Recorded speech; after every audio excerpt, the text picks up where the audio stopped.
Hey guys, so before I say anything else, I just want to start by saying I'm not a professional when it comes to trauma or anything really that I'm going to be talking about in this video. If you have any thoughts on this, please feel free to let me know down below. If you think there's anything I say that is incorrect, I would love to discuss it with you. This is just kind of me saying what I've observed in the books based on my own experience.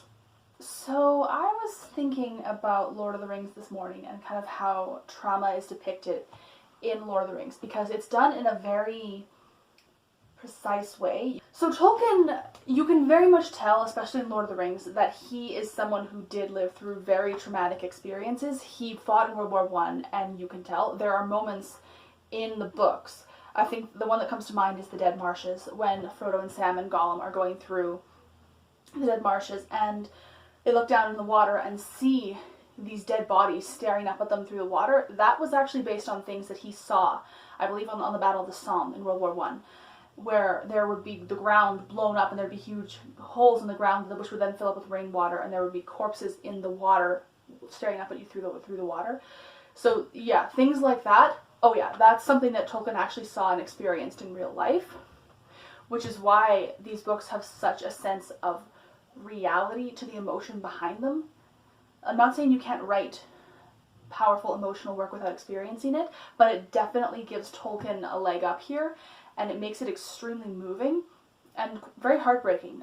Probably for me, the best examples of how trauma is portrayed in this series is through the Hobbits, in particular Bilbo and Frodo. Oh, by the way, if I don't know if you can hear that, but there's some construction going on in my house right now, so if anything comes through, I apologize. But anyway, so because Bilbo, we see him across more than one book, well, more than the Lord of the Rings trilogy. The trilogy is 3 books, but you know. We kind of get a really interesting sense of his, I guess, experience with it, despite the fact that he's a fairly minor character in Lord of the Rings. Important, but minor. And it's odd. In The Hobbit, he's not really shown as being as traumatized as he is in the later books. Because in The Hobbit, it's more or less, it's there. You can tell it's there.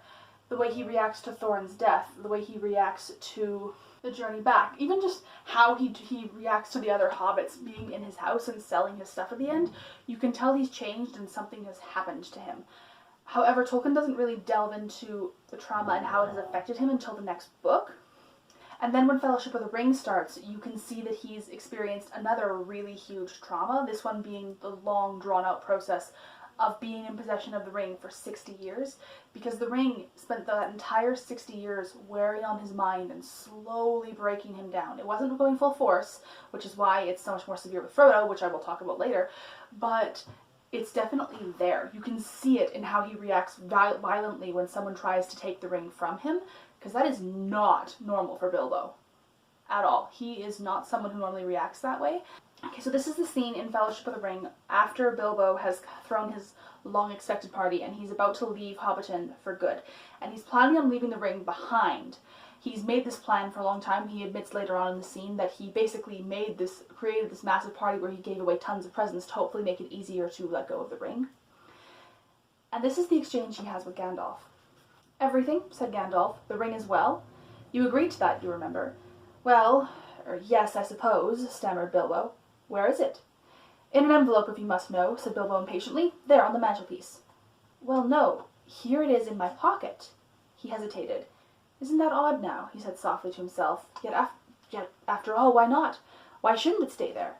So you can see, he's made this plan. It's been months, possibly years in the making, that he's worked his way up to, I'm ready to let it go. I'm going to let this thing go that is eating at me. In this case, it's more of an addiction than trauma, but it's kind of, they're intertwined, they're related to each other. And then at the last moment, he starts to lose his nerve and he starts to change his mind, because this is an extremely difficult thing for him. The ring has essentially dug itself into his mind and he can't let it go because he's become dependent on it. There's 2 aspects to this in the way I see it. I could be wrong, but this is kind of how I read the situation.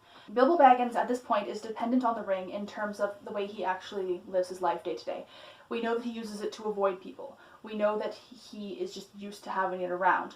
We also know that the ring itself has a will of its own and is digging itself into him and trying to get him to become dependent on it so that it can control him. Because that's what it does. It dominates people. But there's the other side to this as well that I think is related. Like, obviously the ring's will is the big driving factor here, but I do think that one aspect that it uses to get Bilbo to do what it wants, or to start to give in, is the fact that Bilbo is very traumatized when he gets a hold of that ring. It's not really delved into much in The Hobbit, but he is. He had just been separated from his friends. They had just been captured by goblins who were probably going to kill them, possibly worse. And he's separated, he's in the mountain by himself, literally in the mountain, in pitch darkness. He has no idea what to do. His only source of light is this sword that glows the closer he gets to danger. Glows more the closer he gets to danger. So he knows that if he is in pitch darkness, he is probably safe from orcs. Not necessarily from other things, but from orcs. And then he has this really, really terrifying encounter with this creature in the pit of this mountain that openly says it is going to eat him if he loses this riddle contest. That is terrifying. He finds this ring, and immediately after, oh yeah, you're going to be eaten by this guy. And the movie Gollum says that he'll eat Bilbo whole. I don't believe that's said in the book, but either way, Gollum was totally intending on eating him. And Bilbo gets out of it, gets through it basically by pure luck at times. There is some skill, but there's also pure luck. There is one moment when he can't think of the answer to Gollum's riddle, and Gollum starts climbing out of the water being like, oh, is it tasty? Basically, almost literally. And Bilbo squeaks out the word time because he's trying to say, I need more time, or something to that effect, and time just happens to be the answer to the riddle that Gollum just asked him, and that's why he isn't eaten right then and there. That's how close of a shave it is. Immediately after this, he escapes with the ring, he has to jump over Gollum to get away, and literally just barely slips through the gap in the gate to get out of this mountain full of orcs that are trying to kill him. He loses the buttons on his coat, that's how close it is. So he's extremely traumatized when he first finds the ring, or when the ring first kind of gets a hold of him. And then, that's not even counting the fact that immediately after this, he's almost burned to death in a tree. And then they finally get a bit of a night to calm down at Beorn's house, but still, really, really rough couple of days. And that's not even counting the fact that he was already emotionally vulnerable before this because he'd been traveling for weeks. He didn't exactly have the best dynamic with the dwarves, although they were starting to get to a better place. And then, of course, the whole thing with the trolls, and where he was almost eaten, and he'd had a lot going on at this point, is the point. And the ring, sure, it's mostly dormant right now, but it's not fully dormant. And it is going to start working on him the second he comes into contact with it. And that's what happened. And then, of course, throughout the rest of the book, we see that he uses it to survive. He uses it to hide in Thranduil's court. He uses it to escape from the spiders. He uses it to hide from Smaug. And the only reason he survives the Battle of the Five Armies at the end is because he's unconscious. Admittedly, he also was almost lost because of that, but he probably would have been killed a lot faster if he hadn't been invisible. So the ring, in essence, he almost became dependent on it during The Hobbit, I think. Not to the extent that he was addicted to it at that point, but it was just enough that I can totally see in the 6 years in between, the ring kind of going, hey, I saved your life how many times? You need me. This is how you're going to get through this situation. And even like more minor things like, oh, there's the Saxville Bagginses. Put the ring on. They won't see you. It's totally fine. And we know that he used the ring to hide from the Saxville Bagginses. That's how Merry finds out about it in the book. Is he sees Bilbo put the ring on and disappear. So by the time we get to the beginning of Fellowship of the Ring, it's understandable that he's very, very hesitant to give the ring up. And that's the beginning of the conversation with Gandalf. As you read the rest of this scene, Bilbo starts to get more and more intense and insistent in his refusals to give up the ring. And it isn't until Gandalf goes full powerful wizard that he kind of snaps Bilbo out of it and he realizes, oh my goodness, what's happening to me? And I really love the way Ian Holm does this in the movie because he really portrays just how stark the difference is in Bilbo when he is in a situation where he's afraid he's going to lose the ring. Because up to this point, he's been, a little bit curmudgeon-y when it comes to people coming into his space, but other than that, he's been great, and he and Gandalf are best buds, and it's wonderful.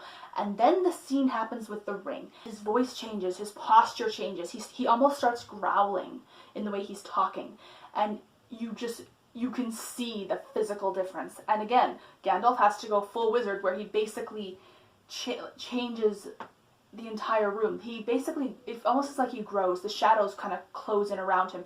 You can almost feel the crackling energy in the air. That's what it takes to snap Bilbo out of this. And also, incidentally, Gandalf is canonically the same species as Sauron. They are different power levels, I believe, but they are technically the same species. So Gandalf has to lean a little bit on his power there to kind of get Bilbo out of this mental lock, basically. And the way Ian Holm and Ian McKellen do this scene is so sad, and because after Gandalf says, "I'm trying to help you," Bilbo doesn't even say anything regarding the ring. He just kind of almost whimpers and goes and hugs him because oh my goodness, what is happening to me? But in the end, he's able to let the ring go. And that is a really hopeful moment. He is the first person in history to give the ring up willingly. But one of the things I really like about the way Tolkien portrays Bilbo's trauma, that's not the end. It's not a single decision that he just lets go and moves on. Pretty much every other time we see Bilbo in the series, there's something to indicate he's still tied to the ring. It's getting better. He's learning to live without it. He's moving on. But he can never fully move on. So the next time we see Bilbo is 17 years later. He's living in Rivendell with Elrond. He has been for a while now, and Frodo and the other hobbits have arrived. And Bilbo and Frodo are talking for the first time. And Bilbo says that, he's talking about, "Oh, I hear all the news, all that's happening. Go, good grief, the ring. I didn't know it was that big of a deal." Not that he would say good grief, that's not really a Bilbo thing to say, but "Fancy that ring of mine causing such a disturbance. It is a pity Gandalf did not find out more sooner. I could have brought the thing here myself long ago without so much trouble. And this is the clincher. I have thought several times of going back to Hobbiton for it, but I'm getting old and they would not let me." It's been 17 years, and he still is going, "Oh, I could go back and get it." And all I can say is, he is good friends.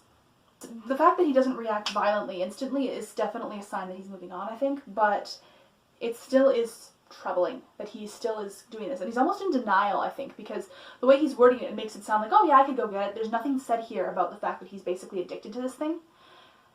And I think it's because he's not letting himself realize it subconsciously, not actually, but it's like he can't quite face the fact. And also it's the ring intervening again because it's basically being like, "Oh no, it's fine, you're totally in control of the situation, you'll be fine." Not with the Ring of Power, you won't. And then you see again, like a paragraph later, Gandalf actually cuts in and says, "The ring's moved on, Bilbo." Like, no. And again, good friend Gandalf. Yeah, Gandalf, in some ways, he almost feels a bit like an AA sponsor here, actually, because he is kind of acting as Bilbo's emotional and mental support, basically helping to reinforce his will to stay away from this thing that was ripping him apart. It's one of the reasons that Gandalf and Bilbo's relationship is one of my favorite friendships in this series. It's also notable, though, that when Frodo and Bilbo are alone, this happens. He, being Bilbo, paused and looked at Frodo doubtfully. "Have you got it here?" he asked in a whisper. "I can't help feeling curious, after all I've heard. I should very much like to peep at it again." "Yes, I've got it," answered Frodo, feeling a strange reluctance. "It looks just the same as it ever did." "Well, I should like to see it for a moment," said Bilbo. So Frodo's wearing the ring on a chain around his neck. Slowly, he drew it out, he being Frodo. Bilbo put out his hand, but Frodo quickly drew back the ring. To his distress and amazement, he found he was no longer looking at Bilbo. A shadow seemed to have fallen between them, and through it he found himself eyeing a little wrinkled creature with a hungry face and bony groping hands. He felt a desire to strike him. The music and singing round them seemed to falter, and a silence fell. Music and singing because they're in Rivendell. Bilbo looked quickly at Frodo's face and passed a hand across his eyes. "I understand now," he said. "Put it away. I'm sorry. Sorry you have to come in for this burden. Sorry about everything. Don't adventures ever have an end? I suppose not." And then it keeps going. And it's so sad because Bilbo is normally so optimistic when it comes to adventures, at least in this book he is. And to see his wall come down because he realizes this thing hasn't let me go. It's really sad.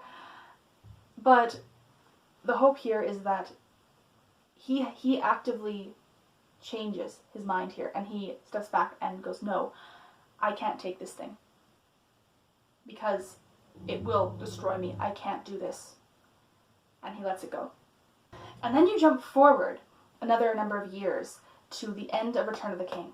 And this is when Bilbo and Frodo are leaving Middle-earth and going through the Grey Havens, and they're going to the Undying Lands because of basically to heal from what the ring did to them. Bilbo, his scene is short, but he never mentions the ring. So we see Bilbo has reached this point where the ring is no longer the first thing he thinks of when he sees Frodo, because the ring is gone. He's able to move on here, which I find really beautiful. You can tell that, like, not completely, there's a reason he's going to the Undying Lands, but when he does speak in this scene, it's Bilbo again.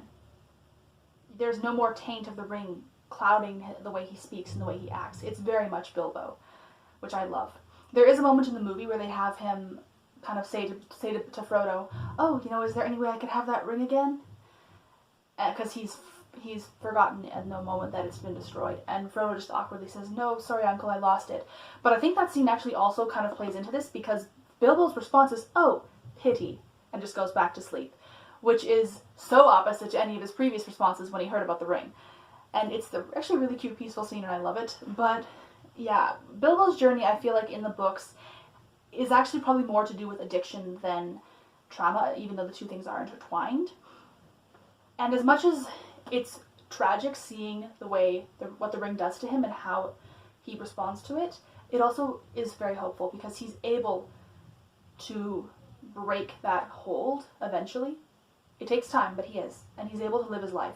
He actually has a very happy, fulfilling life, all things considered, and it's really beautiful to watch. Hey guys, so this was originally going to be one long video, but I was finding it was getting to be too long, so I'm going to cut it here, and the second half, which is going to be focusing in on Frodo's addiction and trauma, primarily his trauma, is going to be done in another video that will be posted probably in a couple of days, but we'll see how this goes. We'll be touching a bit on Gollum, but it's going to be primarily focusing on Frodo. But anyway, yeah, if you guys have any questions regarding anything I've said, please let me know. Again, if I have said anything in this video that you disagree with, I would love to discuss it with you. This was just my thoughts. Thank you. I will talk to you later. Bye-bye.